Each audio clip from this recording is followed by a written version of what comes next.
김민수는 35년간 중학교 수학교사로 일했다. 65세가 되어 정년퇴직을 맞았을 때 그는 아내 정숙과 함께 여유로운 노후를 보낼 수 있을 거라 믿었다. 교직연금과 적당한 저축으로 경제적 걱정은 없었고 그동안 바쁜 학교 일로 소홀했던 가정에 더 신경 쓸 수 있을 거라 생각했다. 하지만 현실은 달랐다. 퇴직 후 첫 주부터 아내의 시선이 차가워졌다. 이제 집에서 뭘 할 거야? 하루 종일 TV만 보고 앉아 있을 건 아니지? 정숙의 목소리에는 짜증이 섞여 있었다. 민수는 당황했다. 35년간 새벽 6시에 일어나 학교에 가던 습관 때문에 여전히 일찍 일어났지만 갈 곳이 없어 집에서 신문을 읽고 있을 뿐이었다. 여보, 그동안 바빠서 못했던 집안일이라도 도와볼게. 민수가 선의로 제안했지만 정숙의 반응은 싸늘했다. 당신이 뭘 할 줄 알아? 오히려 일만 더 늘어날 텐데. 그래도 민수는 포기하지 않고 청소를 하고 설거지를 했다. 하지만 아무리 해도 정숙의 마음에 들지 않았다. 이게 청소야? 구석구석 다 먼지투성이잖아. 설거지도 제대로 안 됐네. 더 힘든 건 아내의 사회생활이었다. 정숙은 부녀회 활동, 등산 모임, 요가 클래스 등으로 하루도 집에 있는 날이 없었다. 그런데 민수에게는 단 한 번도 함께 가자고 하지 않았다. 여보, 나도 등산 모임에 한번 따라가면 안 될까?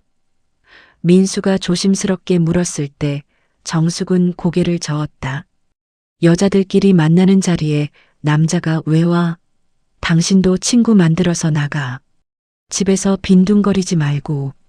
민수는 점점 자신이 집안의 불청객이 된 것 같은 기분이 들었다.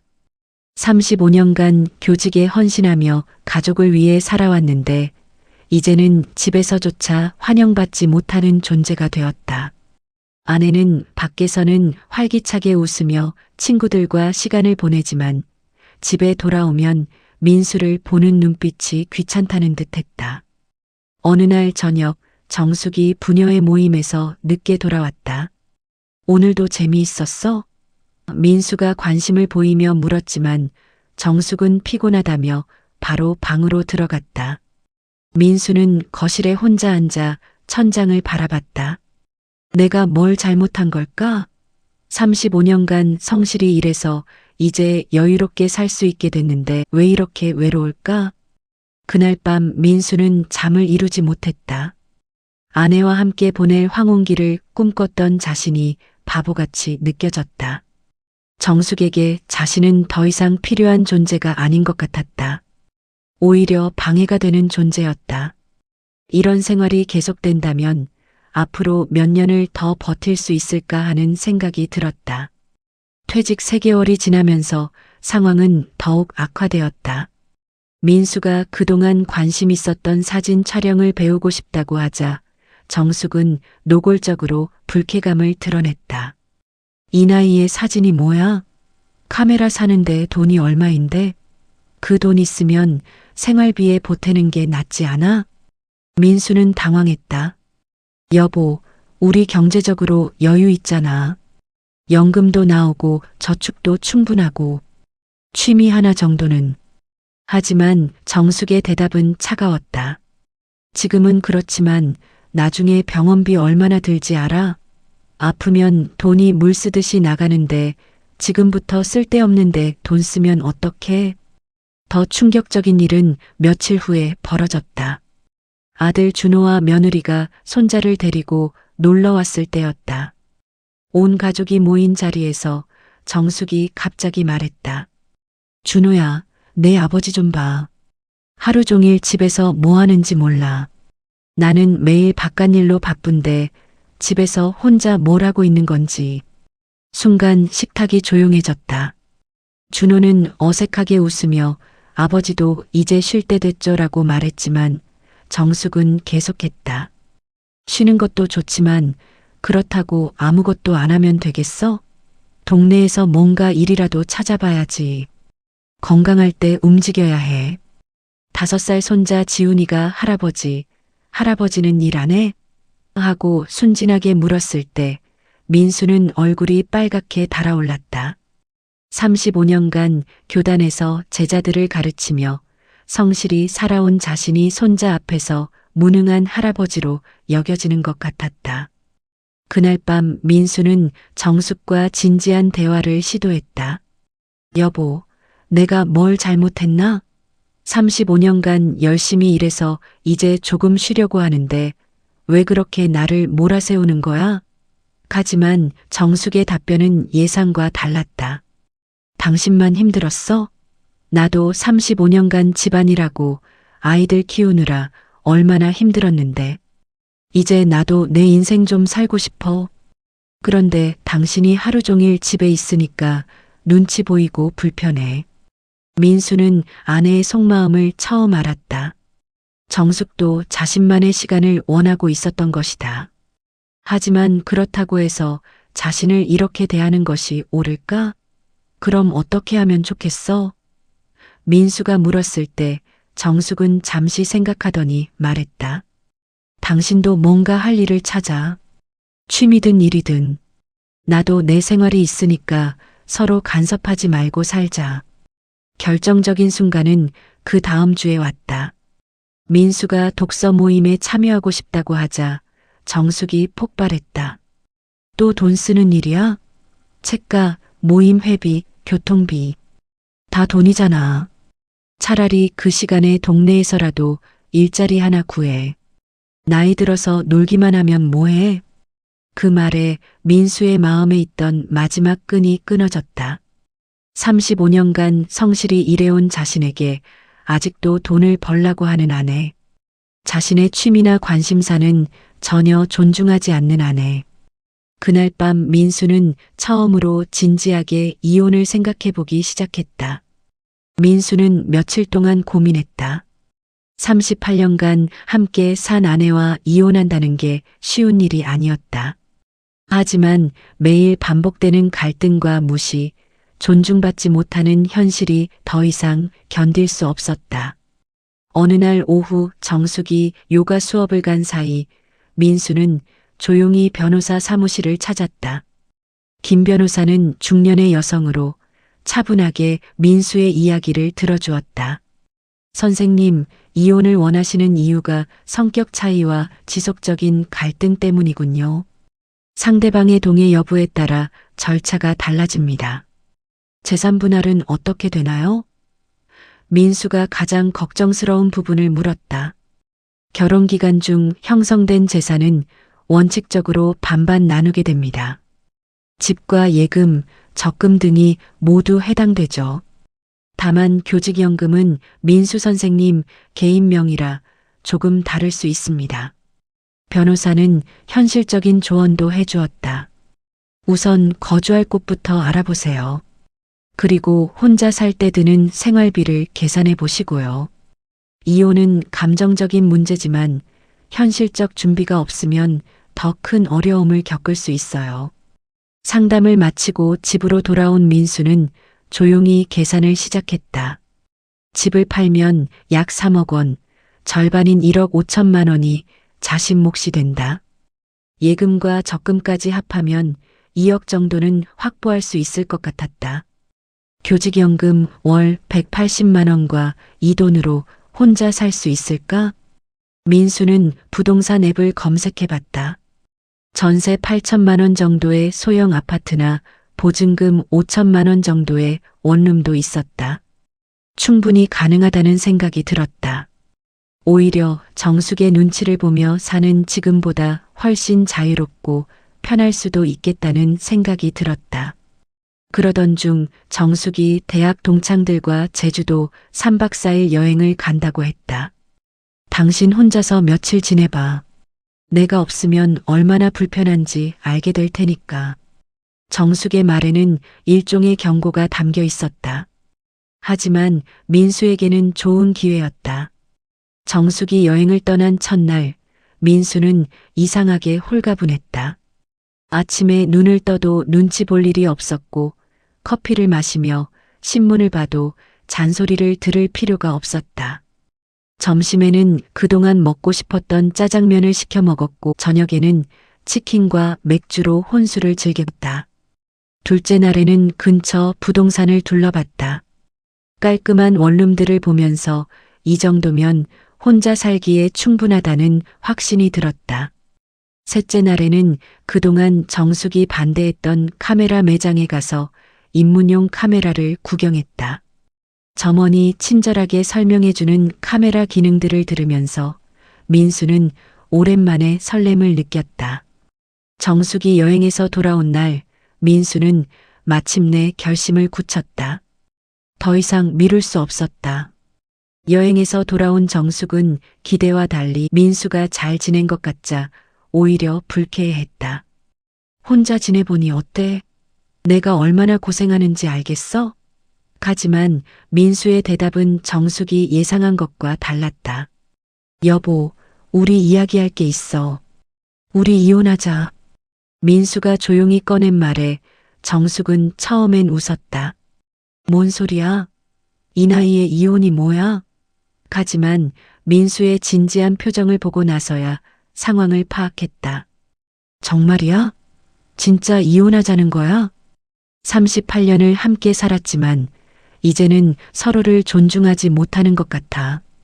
당신은 나 없이 친구들과 지내는 게 더 행복해 보이고 나도 혼자 있는 게 더 편해. 서로에게 상처만 주면서 사는 게 의미가 있을까? 정숙은 한동안 말이 없었다. 그러더니 갑자기 화를 냈다. 35년 교사했다고 해서 혼자 살 수 있을 거라고 생각해? 집안일 하나도 제대로 못하면서. 하지만 민수는 흔들리지 않았다. 배우면 돼. 그동안 못 해본 것뿐이야. 며칠간의 실랑이 끝에 정숙도 결국 이혼에 동의했다. 아마도 그녀도 민수 없이 자유롭게 사는 것이 더 나을 거라고 생각했을 것이다. 협의 이혼 절차는 생각보다 빨리 진행되었다. 재산은 반반 나누기로 하고 집은 팔아서 정산하기로 했다. 이혼 서류에 도장을 찍는 순간 민수는 복잡한 감정을 느꼈다. 38년이라는 긴 시간이 한 장의 서류로 끝나는 것 같아 씁쓸하기도 했지만 동시에 새로운 시작에 대한 기대감도 있었다. 정숙 역시 담담한 표정이었다. 마지막에 그녀가 말했다. 서로 건강하게 잘 살자. 집이 팔린 후 민수는 역세권의 깔끔한 투룸을 전세로 구했다. 38평에서 22평으로 줄어들긴 했지만 혼자 살기엔 충분했다. 새 집으로 이사하면서 민수는 그동안 사고 싶었던 카메라와 책들을 샀다. 정숙의 눈치를 볼 필요가 없으니 마음껏 살 수 있었다. 첫 번째 도전은 요리였다. 그동안 라면 끓이는 것 말고는 해본 적이 없는 민수에게 요리는 새로운 세상이었다. 유튜브를 보며 간단한 볶음밥부터 시작해서 김치찌개, 된장국까지 조금씩 늘려갔다. 실패도 많았지만 성공했을 때의 기쁨은 컸다. 아들 준호가 아버지 혼자 사는 집에 처음 놀러 왔을 때 놀라워했다.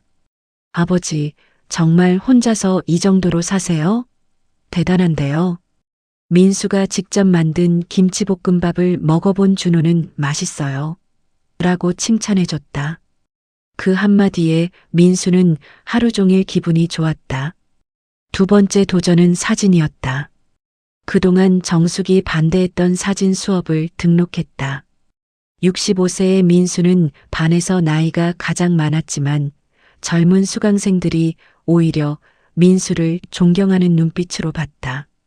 선생님 나이에 새로운 걸 배우시다니 정말 멋있어요. 민수는 매주 주말마다 카메라를 들고 동네를 누볐다. 계절이 바뀌는 공원의 모습, 아이들의 해맑은 웃음, 노을 지는 한강을 담았다. 사진을 찍으면서 민수는 세상을 다시 보게 되었다.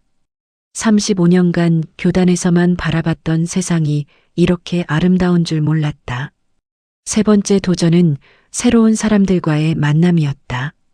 사진 수업에서 만난 사람들과 정기 모임을 갖기 시작했고 동네 도서관에서 하는 독서 모임에도 참여했다. 혼자 사는 게 외로울 거라고 걱정했는데 오히려 더 많은 사람들과 만날 수 있게 되었다. 이혼한 지 1년이 지났다. 민수는 거울 앞에 자신을 바라봤다. 확실히 표정이 밝아졌다. 더 이상 눈치 볼 일이 없으니 얼굴에 여유가 생겼고 새로운 취미 생활로 활력도 넘쳤다. 무엇보다 매일 아침 일어나는 것이 즐거웠다. 오늘은 뭘 할까, 어디를 갈까 하는 선택의 자유가 있었다. 사진 실력도 많이 늘었다. 동네 문화센터에서 하는 사진 전시회에 작품을 출품하기까지 했다. 한강의 아침이라는 제목의 사진이 많은 사람들의 관심을 받았을 때 민수는 35년 교직 생활에서 느껴보지 못한 성취감을 맛봤다. 요리 실력도 늘어서 이제는 손님 접대도 할 수 있을 정도가 되었다. 아들 가족이 놀러 올 때마다 민수가 직접 차린 상을 보고 감탄했다. 아버지 요리 실력이 엄마보다 더 좋은 것 같아요. 며느리의 칭찬에 민수는 뿌듯해했다. 가장 큰 변화는 마음가짐이었다. 이전에는 정숙의 눈치를 보느라 하고 싶은 일을 포기하곤 했는데 이제는 하고 싶은 일을 마음껏 할 수 있었다. 평일 오후에 영화를 보러 가기도 하고 주말에는 혼자 여행을 떠나기도 했다. 강릉, 경주, 제주도까지 카메라를 들고 다니며 사진을 찍는 재미에 빠져 있었다. 경제적으로도 생각보다 여유로웠다. 교직연금 180만 원과 적금에서 나오는 이자로도 충분히 생활할 수 있었다. 혼자 살다 보니 생활비도 많이 줄었고 무엇보다 돈을 쓸 때 누구의 허락을 받을 필요가 없다는 것이 큰 자유였다. 새로운 인간관계도 형성되었다. 사진 동호회에서 만난 박 씨는 민수와 비슷한 처지였다. 역시 퇴직 후 이혼한 67세 남성으로 서로의 상황을 이해하며 좋은 친구가 되었다. 민수야, 우리가 이렇게 자유롭게 살 수 있을 줄 알았나? 젊었을 때보다 지금이 더 행복한 것 같아. 박 씨의 말에 민수도 깊이 공감했다. 독서 모임에서 만난 사람들과는 한 달에 한 번씩 책에 대한 토론을 했다.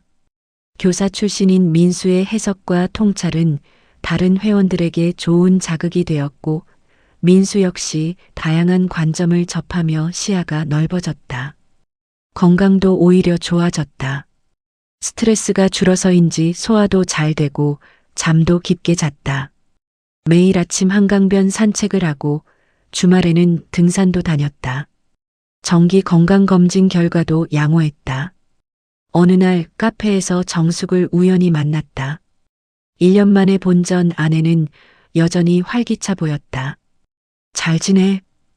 서로 안부를 묻는 대화가 자연스러웠다. 더 이상 서로에게 상처를 주고받을 이유가 없으니 편안했다. 혼자 사는 거 어때? 정숙이 물었다. 생각보다 좋아. 당신도 편하지? 민수의 대답에 정숙도 고개를 끄덕였다.